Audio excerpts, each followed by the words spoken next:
आज विशेष अधिवेशनाचा शेवटचा दिवस 288 पैकी 280 आमदारांनी घेतली सदस्यत्वाची शपथ। उर्वरित 8 आमदारांचा शपथविधी उत्तम जानकर, विलास भुमरे, वरुण सरदेसाई, मनोज जामसुदकर, विनय कोरे, जयंत पाटील, शेखर निकम, सुनील शेळके घेणार शपथ। राहुल नार्वेकरांची विधानसभा अध्यक्षपदी बिनविरोध निवड। आज पार पडणार अध्यक्षपदाच्या निवडीची प्रक्रिया। महाविकास आघाडी विधानसभेचं उपाध्यक्षपद महायुती सरकारकडे मागण्याची शक्यता। महाविकास आघाडीच्या बैठकीत याबद्दल चर्चा झाल्याची माहिती।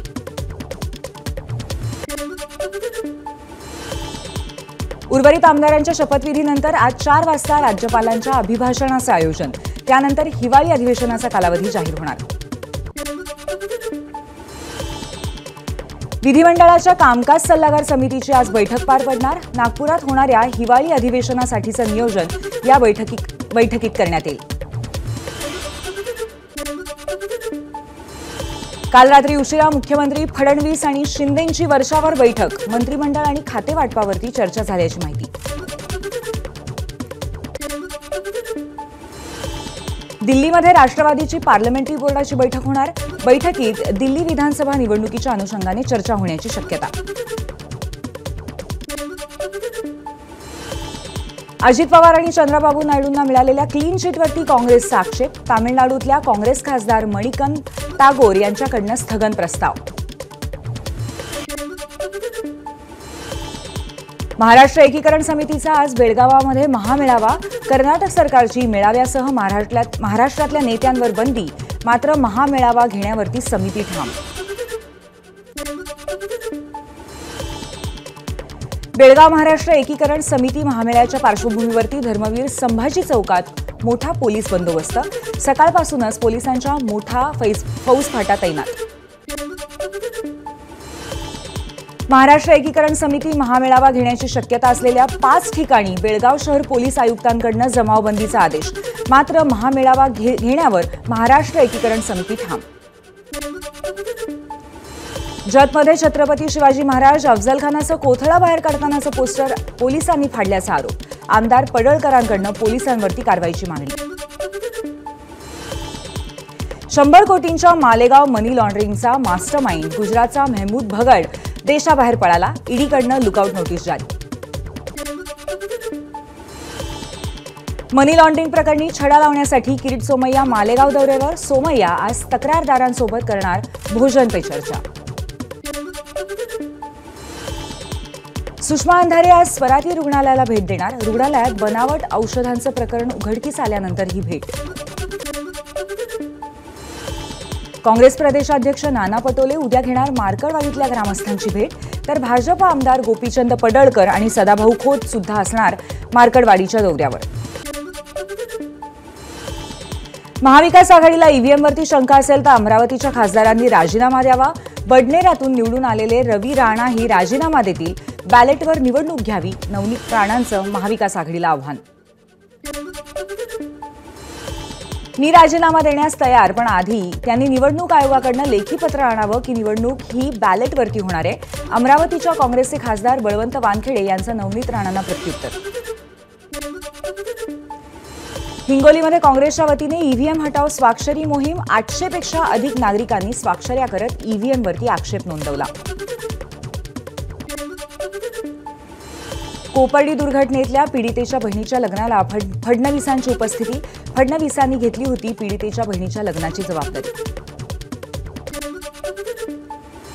कोपर्डीमधील पीडितेच्या बहिणीच्या लग्नाला मुख्यमंत्री देवेंद्र फडणवीस आणि भाजप नेते प्रवीण दरेकरांनी लावली उपस्थिती।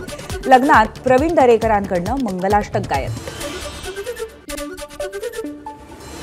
भूमिगत मेट्रो 3चा बीकेसी ते कफ परेड हा दुसरा टप्पा पूर्णत्वाच्या मार्गावर। ट्रॅक टाकण्याचं काम 100% पूर्ण।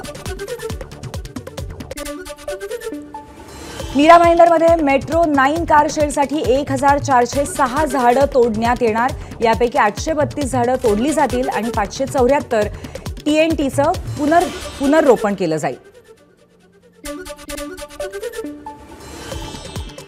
आगामी कुंभमेळ्याच्या पार्श्वभूमीवर यात्रेसाठी रेल्वे प्रशासनाकडून तब्बल 5 कोटींची तरतूद. महाकुंभ यात्रेसाठी चालणार 3000 रेल्वेच्या विशेष गाड्या, तर प्रवाशांच्या सुरक्षेसाठी 18,000 जवान सज्ज.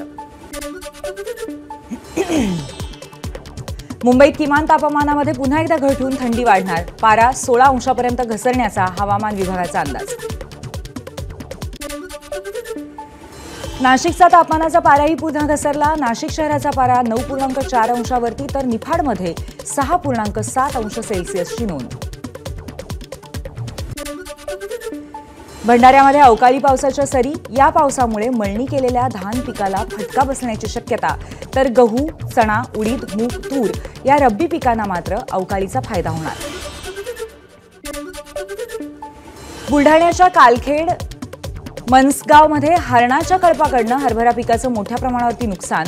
अनेकदा तक्रार करूनही वन विभाग हरणांचा बंदोबस्त करत नसल्यामुळे शेतकरी आंदोलनाच्या पवित्र्यात.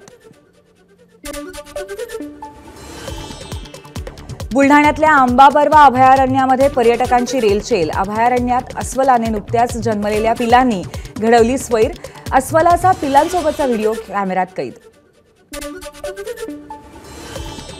गेल्या 12 महिन्यामध्ये भारतातल्या वाघांच्या मृत्यूमध्ये 37% घट. 2024मध्ये आतापर्यंत 115 वाघांचा मृत्यू झाल्याची नोंद. राष्ट्रीय व्याघ्र संवर्धन प्राधिकरणाची माहिती. अकोल्यातल्या अकोट तालुक्यात आरोपीच्या शोधात गेलेल्या अंजनगाव वनविभाग पथकावरती दगडफेक. वाघाच्या शिकार प्रकरणात तपासात वनविभागाने पथक बल्लारखेड इथे आलं असल्याची माहिती. रायगडच्या नागोठाण्यामध्ये सिलेंडरचा स्फोट. लीक झालेल्या सिलेंडर दुरुस्ती करण्यासाठी आलेल्या मेकॅनिककडून काम करताना घडला प्रकार.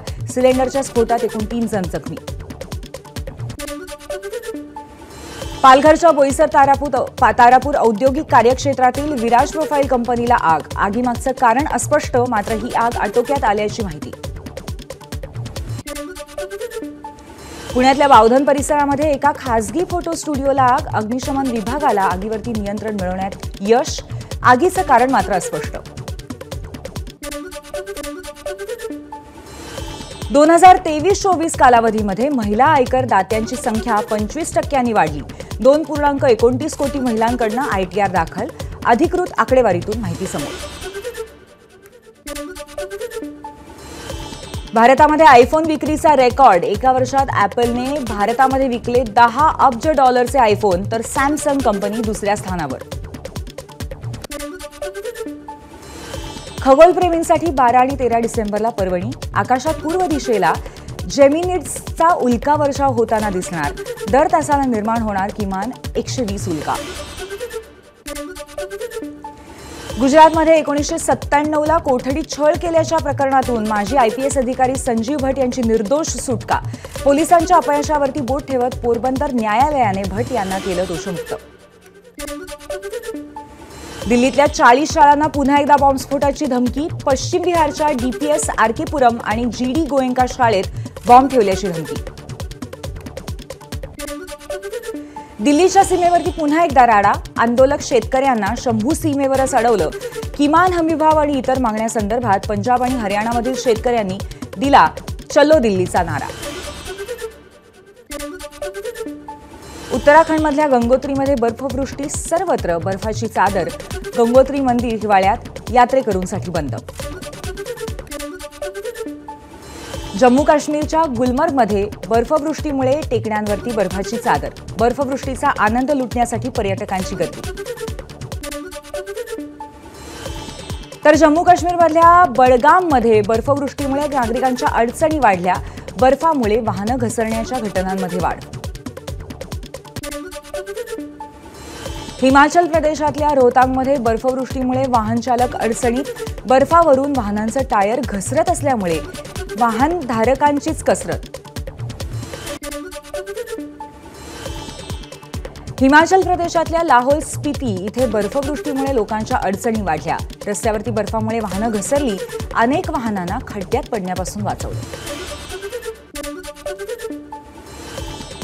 हिमाचल प्रदेशामध्ये हवामानामध्ये बदल. शिमल्याच्या थियोगमध्ये जोरदार बर्फवृष्टी. पर्यटकांचा आनंद द्विगुणित. शोभिता धुलिपाला आणि नागा चैतन्य यांनी अखेर त्यांच्या लग्नाचे फोटो सोशल मीडियावरती केले शेअर. जागतिक बुद्धिबळ स्पर्धेचं जेतेपद पटकावण्याच्या दिशेने डी गुकेशचं भक्कम पाऊल. 11व्या डावात चीनच्या डिंग लिरेनवरती मात. जगज्जेता बनण्यासाठी केवळ 1.5 गुण हवा.